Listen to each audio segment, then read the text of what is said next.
I'm meteorologist Sam Gabrielli with your First Alert Storm Team forecast, checking in with the tropics update. This is the latest look at Hurricane Beryl as of 7:30 a.m. on this Monday morning. Of course, the hurricane still a Category 1.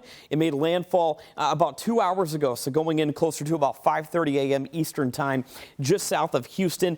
Very heavy bands of rain, and this track of the hurricane is going to continue to march its way to the north. There was storm surge right along the coastline earlier this morning of in excess of 5 to 7 feet at times, and we're going to be seeing some power outages, some flooding rains likely for the city of Houston, much of East Texas. Notice the track of the storm just to the east of Tyler, Texas, eventually marching over Shreveport, Louisiana, and then pushing into the state of Arkansas as we get you into late tonight and early tomorrow morning.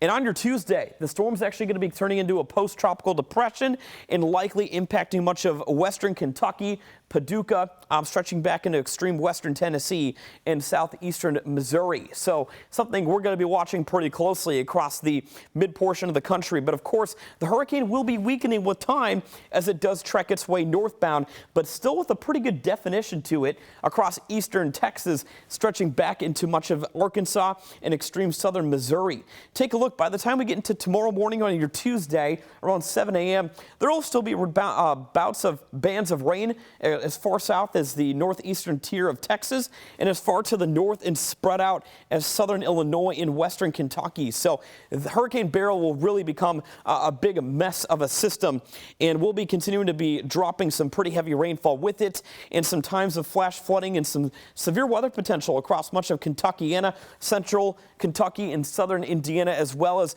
eventually march into much of Ohio and the mid-Atlantic states as we get you into mid to late portion of the week. So locally in Louisville, we're going to be picking up some bands of heavy rainfall. And in fact, west of I-65, that looks to be the main risk of seeing some flood potential from Hurricane Beryl and the remnants of Beryl as it marches into much of the Mississippi Valley and much of the Ohio Valley itself.